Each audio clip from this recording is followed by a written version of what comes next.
North east live के इस विशेष कार्यक्रम में मैं अजीत जायसवाल आपका स्वागत करता हूं। इस समय हम मौजूद हैं गुवाहाटी के कला क्षेत्र में और यहां पर वाइब्रेंट नॉर्थ ईस्ट के तहत यहां पर north east agriculture and food processing summit का आयोजन किया गया है और यह आयोजन Indian chamber of food and agriculture और centre for agriculture and rural development के तहत इसका आयोजन किया गया है। आखिर इस समिट में क्या हो रहा है, आइए जानते हैं।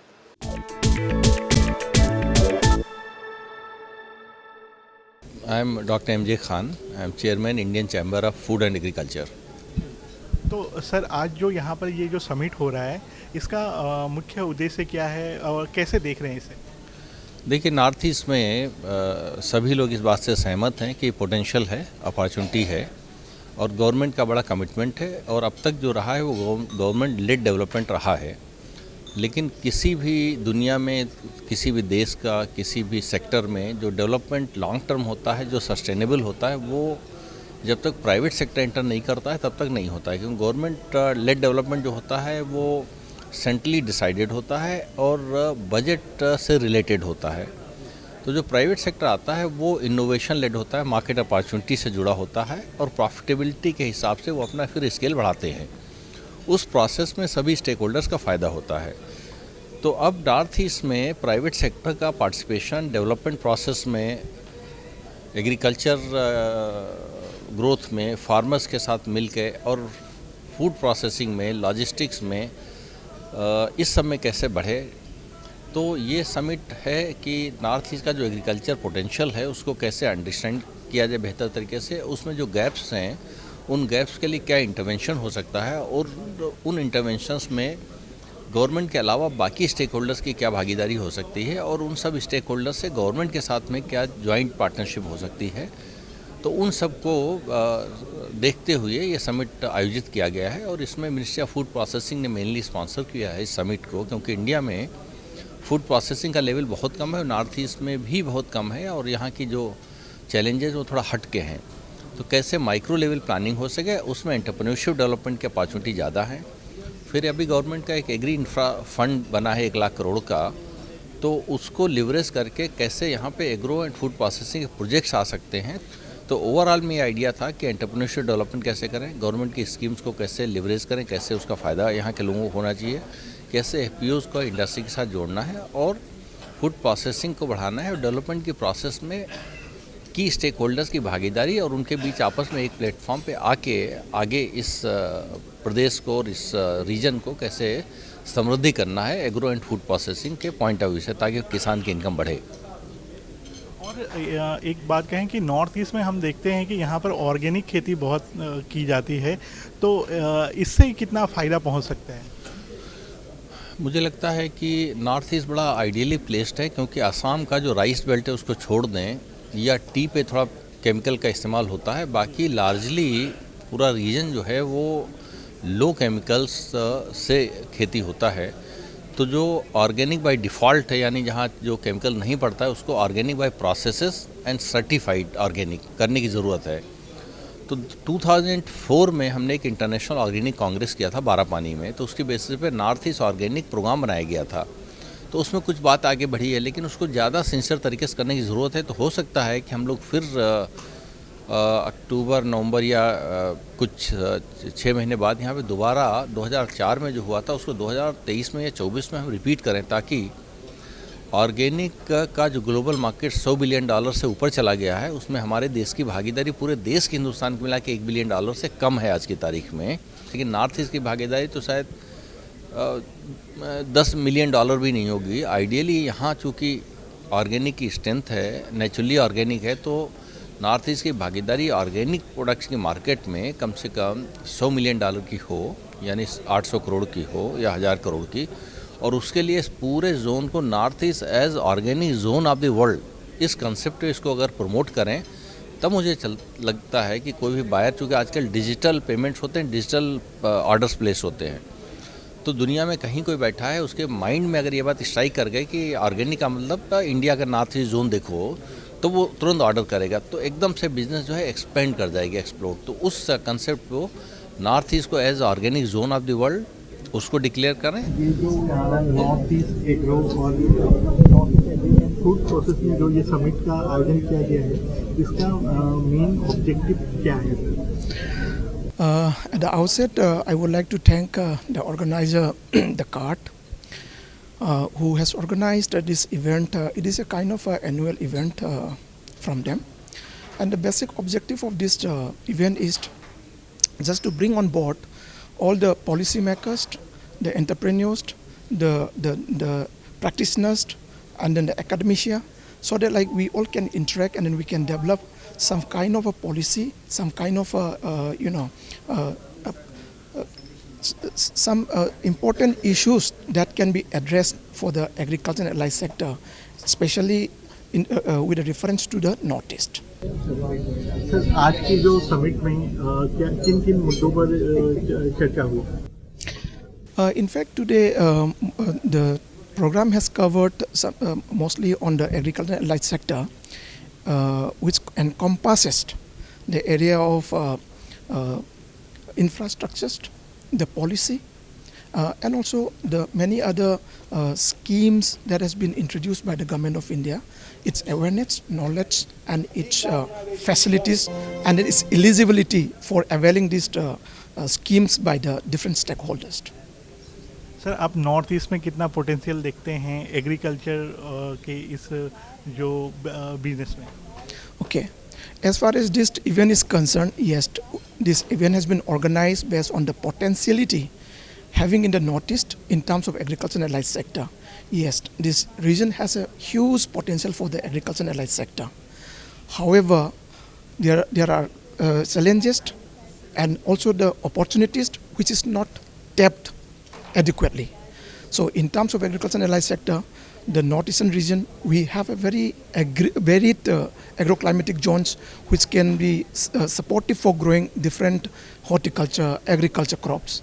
Apart from that, yes, many other livestock can be reared in the northeast, including the fishery can be a part of the potential area which can be tapped by the northeast. So overall, northeast has a very huge potential for developing the agriculture and allied sector, so that the farmers in the northeast, the practitioners in the northeast, the entrepreneurs in the northeast all together can get a huge opportunity out of these activities. Sir, your introduction. My name is Ibuyama Maite. I am the advisor horticulture in the NEC. I'm Abhishek Jain. I'm Director Postal Services Mails and BD. जो postal है, जो Indian postal services है, ये कृषि क्षेत्र में किस तरह का मदद कर सकता है? देखिए, हमारे पास आजकल कई सारे ऐसे प्रोडक्ट्स हैं। सबसे पहले अगर आप कुछ भी एग्रीकल्चर आपने प्रोड्यूस किया है, प्रोसेस किया है और उसको कहीं आप सेल करना चाहते हैं, ई कॉमर्स वेबसाइट के थ्रू सेल करना चाहते हैं, डायरेक्टली कोई आपका कॉन्टैक्ट है उसको सेल करना चाहते हैं, तो हम आपको पूरा पार्सल की सुविधा देंगे। हम पैकेजिंग से लेके बुकिंग करेंगे और डिलीवरी देंगे। और हमारे पास बहुत सारे प्रोडक्ट हैं। फास्ट स्पीड पोस्ट है, आपका जो कॉम्पिटिटिव रेट है, अगर आपको कम रेट पे भेजना है तो बिजनेस पार्सल है। तो हमारे पास कई सारे प्रोडक्ट हैं। अगर आप एक्सपोर्ट करना चाहते हैं यहाँ से, गुवाहाटी से या नॉर्थ ईस्ट के किसी भी कोने से, तो हमारे पास एक्सपोर्ट सुविधाएं हैं। हमने अभी डाक निर्यात केंद्र अपने सेटअप कर रहे हैं पूरे नॉर्थ ईस्ट में, पूरे आसाम में, और हम उनके माध्यम से आपको पूरे दुनिया भर में आप अपने प्रोडक्ट भेज सकते हैं। जो पोस्टल डिपार्टमेंट द्वारा आप मतलब अभी तक कैसा रिस्पांस मिला है आपको? देखिए, अभी हमारा जो रिस्पांस आया है वो बहुत अच्छा नहीं रहा है। अभी भी हमें बहुत सारे ऐसे लोग नहीं मिले हैं जो एक्सपोर्ट कर रहे हैं या जो भारत के अलग अलग भागों में अपने इंडिविजुअल बेसिस पे MSMEs भेज रहे हैं। हम उसको ही प्रमोट करना चाहते हैं। कई बार क्या होता है, MSMEs सिर्फ गुवाहाटी, डिब्रूगढ़ या बड़े शहरों तक ही लिमिटेड रहते हैं, लेकिन हम चाहते हैं कि छोटे छोटे गाँव में, कस्बों में भी जो लोग हैं और अपने प्रोडक्ट भेजना चाहते हैं लोकल लेवल पर प्रोसेस करके, तो वो पोस्टल सेवाओं का उपयोग करें। और हम अपनी तरफ से अपने आप को पूरा तैयार कर रहे हैं कि उनको सर्व कर पाएँ। इससे जो किसानों को या जो छोटे व्यवसायी हैं जो इस उद्योग से जुड़े हुए हैं, उनको कितना फ़ायदा पहुँच? उनको बहुत सारी ऐसी चीज़ें हैं जो यहाँ पे यूनिक हैं। आजकल ऑर्गेनिक का बहुत ज़माना आ गया। ऑर्गेनिक प्रोडक्ट के नाम पे आप 2 टाइम 3 टाइम 4 टाइम चार्जेस लेने को तैयार, लोग देने को तैयार हैं। और आप अगर उनको ऑर्गेनिक प्रोडक्ट सच में दे पाएंगे तो उनके लिए बहुत अच्छा होगा और आप भी अच्छा अर्न कर सकते हैं। तो उसमें जो कनेक्शन है, आप उनको भेजना चाहते हैं, उन तक रीच करना चाहते हैं, तो वहाँ पे पोस्टल सर्विसेज बहुत अच्छा रोल प्ले कर सकते हैं। मैं Pradeep Dwivedi, founder and CEO of Nutris agro food, और हम लास्ट 26 ईयर से ऑर्गेनिक फार्मिंग और नेचुरल फार्मिंग पे काम कर रहे हैं।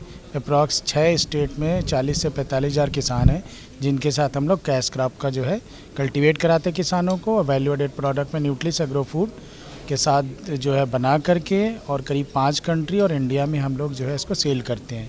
बेसिकली क्या है, हमारा जितना भी एक सस्टेनेबल एग्री मॉडल है वो किसानों को प्रोवाइड करते हैं, जिससे कि किसान को उनकी लागत का उनके खेत पे ही जो है मूल्य मिल जाए। हमारा टोटल ध्यान जो है वैल्यू एडिशन पे है। जो भी किसान के पास वेस्ट है या जो भी इनपुट है, जो कुछ भी क्रॉप पैदा करते हैं, हम उनका वैल्यू एडिशन करके उनकी वैल्यू को बढ़ाते हैं। तो इनमें हम लोग चाय, कॉफ़ी, और अभी मैं एक नया इनोवेटिव प्रोडक्ट की बात करूँगा। आपने गन्ने का जूस सुना होगा, तो जूस को भी हमने पाउडर में कन्वर्ट कर दिया है। और ये अब क्या है कि आपका शुगर केन जूस 12 महीने मिल सकता है। सबसे बड़ा जो हमारा प्रिंसिपल है शुरू से लेकर आज तक, उसका ये रहा कि हम खेती करने से लेकर के यहाँ तक कहीं भी कोई केमिकल और प्रिजर्वेटिव नहीं यूज़ करते। मेरा नाम प्रवीण चंद्रा है। मैं एडिशनल जनरल मैनेजर सतलुज जल विद्युत निगम में हूँ, जिसका नाम SJVN लिमिटेड से भी जाना जाता है। ये एक सेंट्रल पब्लिक सेक्टर अंडरटेकिंग है, मिनिस्ट्री ऑफ पावर के अंदर काम करते हैं हम। और हम पावर सेक्टर में प्राइमरली हम हाइड्रो पावर सेक्टर में डील करते हैं। हमारे जो एशिया का सबसे बड़ा प्लांट है 1500 मेगावाट का नाथवा झाकड़ी प्लांट, वो हिमाचल प्रदेश में है। एक 412 मेगावाट का है, वो भी हिमाचल प्रदेश में है। हम बहुत जल्द ही 5097 मेगावाट के प्रोजेक्ट्स अरुणाचल प्रदेश में शुरू करने जा रहे हैं, जिससे तकरीबन 60,000 करोड़ का इन्वेस्टमेंट होगा। कृषि क्षेत्र के जो रिवोल्यूशन में ये पावर सेक्टर का कितना महत्वपूर्ण योगदान हो सकता है? कृषि में 54% इस देश की आबादी इन्वॉल्व है, और खेती बिजली पे आधारित है। और ज़्यादा बेहतर होगा अभी किसानों की समृद्धि के लिए कि उनको मैकेनाइज्ड फार्मिंग कराई जाए। মোৰ নাম শ্ৰী অমিতাভ দত্ত। মই এটা গভৰ্ণমেণ্ট অফ আছাম প্ৰজেক্ট এটা আছে আমাৰ, আছাম এগ্ৰি বিজনেছ গ্ৰথ লেব বুলি, য'ত নেকি আমি প্ৰতি বছৰে 25জনকৈ এণ্টাৰপ্ৰিনাৰ্ছ, মানে অসমীয়া এণ্টাৰপ্ৰিনাৰ্ছক ছাপোৰ্ট কৰোঁ। এই প্ৰজেক্টটো ৱৰ্ল্ড বেংকে স্পন্সৰ কৰিছে। আমাৰ এই প্ৰজেক্টটোত লিড পাৰ্টনাৰ আছে IIM আহমেদাবাদৰ এটা CI ইকো বুলি অনুষ্ঠান এটা আছে, যোনে মানে নেশ্যনেল লেভেলত এণ্টাৰপ্ৰিনাৰশ্বিপ ডেভেলপমেণ্টত কাম কৰে। আমি অসমত এতিয়া বহুতখিনি নেচাৰেল ৰিচোৰ্চেছ আছে, যোনখিনি আমি হেৰি কৰিব পৰা নাই। বেচিকেলি হৰ্টিকালচাৰেল ৰিচোৰ্চেছ আছে, অ'কে। তাৰপাছত অৰ্গেনিকৰো বহুতখিনি স্ক'প আছে, লাইফ ষ্টকৰো বহুতখিনি স্ক'প আছে।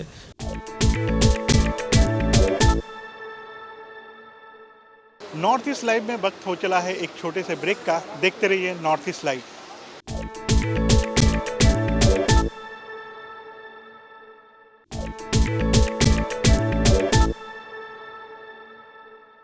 ब्रेक के बाद आपका स्वागत है। आप देख रहे थे नॉर्थ ईस्ट लाइव।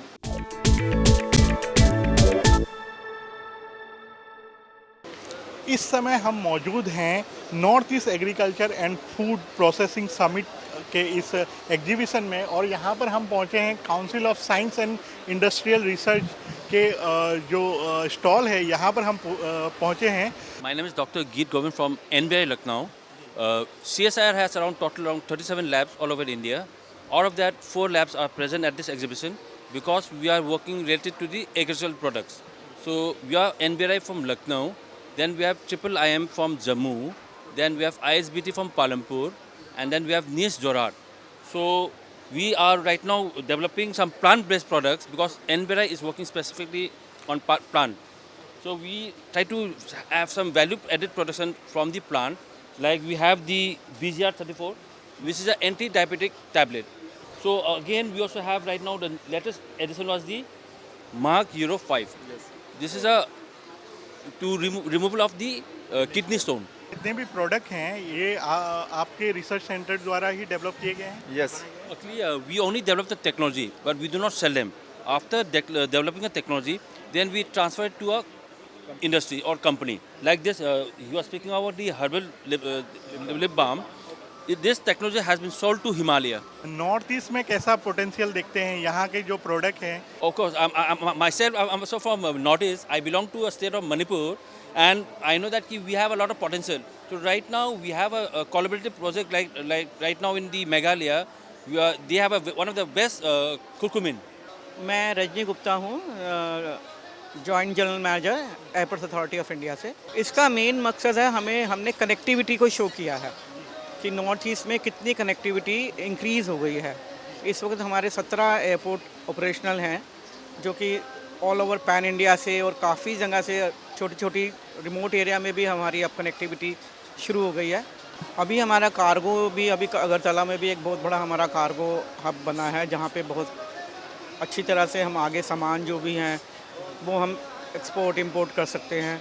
गुवाहाटी में भी एक कार्गो हब है। My name is John V. Sakria, Development Officer, and I am a Development Officer. Our belongs to Rubber Board Zonal Office, Guwahati, and we got a network of office in entire Northeast, which is coming under Guwahati zone. Our main intention is to expansion of rubber cultivation in India and enhance the productivity of rubber also. The main reason is that India is even though India is a natural rubber producing country, but our requirement is more than that of what we are producing. There is a gap of nearly 5 lakhs between production and consumption. So our policy makers has decided to expand the rubber cultivation in Northeast by giving some support to the growers. So at present we are running on scheme called Enni Mitra. It is a scheme proposed and funded by Atma, Automotive Tire Manufacturers Association. It includes the major consuming industries like MRF, CEAT, JK Tires, Apollo, etc. And they are funding this scheme. With the scheme, what we are doing is, we are providing the planting material at free of cost to those growers coming forward for our cultivation. Especially in Assam, our aim is to, within the 5 years, through the entire Northeast, we want to get the cultivation by enhance 2 lakh hectares by within 5 years. কৃষি বীমা company হয় যেটো এইটো হ'ল আমাৰ central government organisation PSU হয়। চ' আমি মেইন ফাংচনছ হ'ল আমাৰ যিটো গভৰ্ণমেণ্ট আমাৰ মোদী গভৰ্ণমেণ্টৰ যিটো মেইন থিম যে আমাৰ কৃষকক হেল্প কৰা, কৃষকৰ যিটো লছ প্ৰত্যেক বছৰে লছ ক্লাইমেটৰ ৰিজনত লছ হৈ আছে বা বেলেগ কিবা কিবি কাৰণত লছ যে পাই আছে সেই লছবিলাক যাতে মেকআপ কৰিব পাৰে। তো তাৰ কাৰণে যিটো আমাৰ গভৰ্ণমেণ্টৰ যিটো মেইন স্কিম PMFBY যিটো আছে প্ৰধানমন্ত্ৰী কৃষি বীমা যোজনা, চ' তাৰ আণ্ডাৰত আমি কৃষকৰ যিটো ফচল ফুল ইঞ্চুৰেঞ্চ কভাৰ কৰি আছোঁ। যদি তাৰ কাৰণে কিবা আমাৰ অসমত যেনেকুৱা ফ্লাড এটা মহান সমস্যা, চ' সেই ফ্লাডৰ কাৰণে লছ হোৱা বা কিবা কাৰণত পোকে খালে বা কিবা কাৰণত ক্লাইমেটত এই ধুমুহা বতাহত খেতি ফচল বৰবাদ হ'ল, কেতিয়াবা বীজৰ কাৰণে বৰবাদ হৈ যায়। চ' সেই লছটো যাতে ফাৰ্মাৰ্ছৰ বেয়াৰ কৰিব নালাগে, গভৰ্ণমেণ্টৰ ডাটা মতে আমি তেওঁলোকক আমাৰ লগত যাৰ ইঞ্চুৰেঞ্চ আছে আমি তেওঁলোকক সেইটো ৰিকভাৰীটো হেল্প কৰোঁ। আৰু ছেকেণ্ডলি আমি যিটো আমাৰ এলাইড এগ্ৰি পাৰ্ট, য'ত আমি গৰু ছাগলী গাহৰি কুকুৰা এইবিলাকৰো আমি ইঞ্চুৰেঞ্চ কৰোঁ। ইঞ্চুৰেঞ্চ কৰাৰ তাতে মেইন হ'ল কি যে মেক্সিমাম টাইম আজিকালি দেখা গৈ আছে যে সোৱাইন ফ্লু হয়, বাৰ্ড ফ্লু হয়, সেইবিলাকতো মানে পল্ট্ৰি ফাৰ্মাৰ্ছ পিগাৰী ফাৰ্মাৰ্ছৰ বহুত লছ। চ' সেইবিলাকো আমি যদি ফাৰ্মাৰ্ছবিলাকে নিজে ডাইৰেক্টলি ইঞ্চুৰেঞ্চ আমাৰ লগত কৰিব পাৰে বা যদি বেংকৰ থ্ৰুতে লোন লৈ তেওঁলোক কৰি আছে তো বেংকৰ থ্ৰুতেও ইঞ্চুৰেঞ্চ কৰে। इस समय हम मौजूद हैं नॉर्थ ईस्ट एग्रीकल्चर और फूड समिट 2023 में, और हम नॉर्थ ईस्ट लाइव के दर्शकों को विभिन्न यहाँ के जो समिट के यहाँ पर जो स्टॉल लगाए गए हैं वो हम आपको दिखा रहे हैं। तो हम यहाँ पर पहुँचे हैं जो नाबार्ड द्वारा जो एक स्टॉल का स्थापित किया गया है। यहाँ पर हम बहुत सारे सामग्री यहाँ पर देख सकते हैं। नाबार्ड की तरफ से आए हैं। नाबार्ड में वेरियस प्रोजेक्ट्स चल रहा है पूरा नॉर्थ ईस्ट में। तो नाबार्ड में जो रूरल अपलिफ्टमेंट, रूरल जो डिपार्टमेंट है उसमें जैसे हनी का एक स्टॉल आया है, हनी की लाइन से। इस तरह का जो समिट है और इस तरह के जैसे जो एग्जीबिशन होते हैं उससे कितना फ़ायदा होता है? हाँ, फ़ायदा तो बहुत होते हैं, क्योंकि हम लोग गांव के लोग हम लोग जब आते हैं हम लोग का स्कीम के बारे में पता नहीं होता है। जैसे आज हम लोग आए हैं वेरियस डिपार्टमेंट से, पोस्टल है, इंश्योरेंस है। तो हम लोग आके नया नया सीखने के लिए मौका मिलता है, जो हम लोग गांव में जाके उन लोगों को हम लोग नॉलेज शेयर कर पाएंगे, क्योंकि गांव में तो नॉलेज का कमी है और नेट और इंटरनेट में तो हम लोग का इतना नॉलेज नहीं मिलता है। तो समिट में आके बहुत फ़ायदा मिलता है। देखिए, पीएफसी एक महारत्न कंपनी है जो मिनिस्ट्री ऑफ पावर के डायरेक्ट कंट्रोल में है। तो हमारा जो काम है वो पावर डिस्कॉम को बेसिकली फ़ंड प्रोवाइड करना है। यहाँ पर हमने अपने CSR एक्टिविटीज़ को दिखाने के लिए स्टॉल लगाया कि हमने नॉर्थ ईस्ट में क्या काम किया। नॉर्थ ईस्ट में हमने हेल्थ पे बहुत काम किया, एजुकेशन में बहुत काम किया है, सैनिटरी में बहुत काम किया है। पिछले अराउंड 7 से 8 साल में हमने 42 करोड़ का फंड CSR के थ्रू नॉर्थ ईस्ट में डिसबर्स किया है, जिसमें कई सारे हॉस्पिटल्स बनाए हैं, कई सारे ICUs बने हैं, कई सारे स्कूल्स को फंड किया है, सैनिटेशन प्रोग्राम, बहुत सारे सैनिटेशन के लिए जो आपके टॉयलेट्स होते हैं, टॉयलेट्स फंड किए। तो यहाँ हमारा प्रोजेक्शन है कि हमने क्या all over north eastern states में हमने क्या क्या किया है, उसको हम प्रोजेक्ट कर रहे हैं यहाँ पे इसके थ्रू। जी, जो अपकमिंग कुछ आपने कुछ योजना लेकर के आप चल रहे हैं नॉर्थ ईस्ट? हाँ, हमारा CSR प्रोग्राम है। अभी तो हमने एक पार्ट ऑफ द एक्चुअली हमारा CSR जो फंड है, जो बजट है, अराउंड 200 करोड़ है। तो हमने अराउंड 4 to 5 ईयर्स में हमने 42 करोड़ स्पेंड किया है। हमारा प्रोग्राम है, जैसे जैसे हमारे पास रिक्वायरमेंट आएंगे, जैसे जैसे लोग हमारे पास बढ़कर हिस्सा लेंगे, हम वैसे वैसे फ़ंड रिलीज़ करेंगे और आगे बहुत प्रोग्राम है। मेरा नाम सौरभ तपादर है, मैं नेरामिक में सेल्स एग्जीक्यूटिव हूँ। और यहाँ पे नेरामिक से हम लोग जो एंटरप्रेन्योर है, ये एंटरप्रेन्योर को प्रमोट करते हैं। उसके साथ साथ जो एंटरप्रेन्योर का प्रोडक्ट है वो हम लोग नेरामिक में एज ए गवर्नमेंट ऑर्गेनाइजेशन हम इसको प्रमोट करते हैं। तो हम लोगों का ऐसा मतलब प्रमोशन के लिए हम लोग एयरपोर्ट, रेलवे, ये सब में हम लोग का स्टोर है, जहाँ पे हम लोगों का प्रोडक्ट मतलब आपको मिल जाएगा कई भी में। और ये पूरा मतलब जैसे हो गया आपका एंटरप्रेन्योर से आता है, तो हम लोग इसको नेरामिक ब्रांड से ये करके उसको प्रमोट करते हैं। नेरामिक के बारे में थोड़ा सा। नेरामिक हो गया north eastern regional agriculture marketing corporation. ये आपका डोनर गवर्नमेंट मिनिस्ट्री में पड़ता है। हाँ, डोनर मिनिस्ट्री मतलब development of north east region जो है उसके अंदर। प्रोडक्ट हम यहाँ पर देख सकते हाँ, हैं। हाँ। ये लोग आप लोग खुद मैन्युफैक्चरिंग करते हैं? नहीं, ये हम लोग ये सब जो लोकल एंटरप्रेन्योर है वहाँ से लेते हैं और वहाँ से लेके हम लोग उसको प्रमोट करते हैं मार्केट में, मार्केटिंग करते हैं। क्या-क्या प्रोडक्ट है थोड़ा सा हम लोग का जैसे अभी हो गया आपका किंग चिली पिकल है, इसमें ये अलग एक मतलब ये आपका ब्रिंजल पिकल हो गया। हाँ, ब्रिंजल पिकल है। और आसाम टी है, ये देखिए टी में है, आसाम ब्लैक टी है, ये CTC है। ये मतलब नेरामिक का है, नेरामिक खुद पैकेजिंग किया हुआ है। हाँ, खुद पैकेजिंग कर रहा है। और कुछ है जो मतलब एंटरप्रेन्योर से आता है और हम लोग इसको पेमेंट करते हैं। जैसे जो भी पिकल देख रहे हैं ना आप, ये सब एंटरप्रेन्योर से आया हुआ है। यहाँ का लोकल जो एंटरप्रेन्योर है वहाँ से आया हुआ है, हम लोग सिर्फ इसको प्रमोट कर रहे हैं। ये किंग चिली पिकल है, यहाँ का मतलब कामधेनु बोल के, कामधेनु उन्होंने ये बनाया है और हम लोग इसको प्रमोट कर रहे हैं। नॉर्थ ईस्ट में पूरा ये जो ईस्ट का मिलेगा ये जो पूरा मतलब नॉर्थ ईस्ट में कितना पोटेंशियल है इस तरीके का जो फूड प्रोसेसिंग, जिस तरीके के मतलब इस तरह के उत्पादन इस नॉर्थ ईस्ट में देखिए, अभी नॉर्थ ईस्ट में हर जगह में हर स्टेट का एक खासियत होता है। जैसे आप नागालैंड में चले हैं तो किंग चिली है वहाँ का, वो वहाँ पे मिलता है। तो वहाँ का पिकल वहाँ से आप फूड प्रोसेसिंग करके जो वहाँ से बन के आता है वो कहीं नहीं मिलेगा। और जैसे अभी हो गया आसाम में बहुत तरह का प्रोडक्ट है। आसाम का लेमन है, इस तरह का आसाम का जो भी मतलब जैकफ्रूट है, ये सब मतलब यहाँ का फेमस है। अभी त्रिपुरा में जाएंगे तो फिर अनारस है, वहाँ का पाइनएप्पल है, पाइनएप्पल वहाँ का फेमस है। तो आसाम जो त्रिपुरा से आता है वहाँ का हम लोगों ने जाम भी रखा हुआ है। देखिए ये जाम है जो त्रिपुरा से आया हुआ है, पाइनएप्पल जाम है। ऐसा हर स्टेट का अलग अलग चीज़ जो है हम लोग इसको प्रोसेस फूड प्रमोट करते हैं हम लोग। एक्चुअली देखिए, यहाँ पर जो स्टॉल्स है और बहुत सारे लोग जो आते हैं, इसमें बहुत सारे लोग ऐसे हैं जो EPF के सब्सक्राइबर्स है या सब्सक्राइबर होने लायक है। उनको ये EPF का जो एक्चुअली EPF में क्या है, सोशल सिक्योरिटी, सामाजिक सुरक्षा, ये सामाजिक सुरक्षा हम प्रदान करते हैं। तो ये EPF का जो फ़ायदे हैं, प्रोविडेंट फंड पेंशन का जो फ़ायदे हैं, इनको बताना, इनको आगाह करना हमारा कर्तव्य है। ये हमारा ड्यूटी है, हमारा डिपार्टमेंट का यही काम है। इसीलिए हमने स्टॉल लगाया है कि लोगों का हम लोग इसके बारे में बता सकें और उनको और भी जो ऑनलाइन सर्विसेज है उनको हम हेल्प कर सकें। तो आप थोड़ा अपनी सर्विसेज के बारे में हमको थोड़ा जानकारी। हाँ, ज़रूर। हमारा यहाँ पर देखिए, हमारा 3 स्कीम है। एक है प्रोविडेंट फंड स्कीम, दूसरा है पेंशन स्कीम और तीसरा है इंश्योरेंस स्कीम। जो हर एक कर्मचारी जो निजी सेक्टर में प्राइवेट सेक्टर में जो काम करते हैं या कॉरपोरेशन में जो काम करते हैं, जिनको गवर्नमेंट का तरफ से कोई गवर्नमेंट पेंशन या गवर्नमेंट का कोई प्रोविडेंट फंड नहीं मिल सकता, उनको हम लोग दे सकते हैं। EPFO एक गवर्नमेंट ऑफ इंडिया ऑर्गेनाइजेशन है जो ज़्यादातर प्राइवेट सेक्टर में काम करने वाला वर्किंग क्लास जो बोलते हैं, उनको हम लोग सामाजिक सुरक्षा देने के लिए हम लोग हैं। तो यहाँ पर हम लोग लोगों को ये समझाते हैं कि आपको कोई निजी संस्था में प्राइवेट सेक्टर में आप काम करते हैं, इसमें आपका सैलरी जो भी हो 2000, 5000, 10,000, 15,000 जो भी हो, आपको जो मिले उसमें से आपको 12% कंट्रीब्यूट करना है। और आपका संस्था का जो मतलब नियुक्त करता है, जो ओनर है या पार्टनर है, डायरेक्टर है, उनका तरफ से 13% जाएगा। 12 और 13 मिलकर 25% प्रोविडेंट फंड में डिपॉजिट होगा। इसके अगेंस्ट में आपको प्रोविडेंट फंड का फ़ायदा मिलेगा और आपको पेंशन भी मिलेगा, इंश्योरेंस भी मिलेगा। यही चीज़ हम सबको बताते हैं।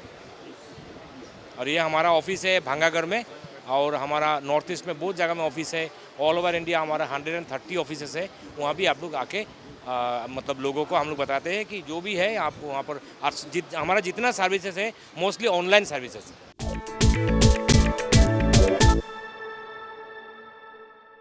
पूर्वोत्तर क्षेत्र में कृषि और उनसे जुड़े जो उत्पादन हैं उनके क्षेत्र में इस समिट में विशेष रूप से बात की गई।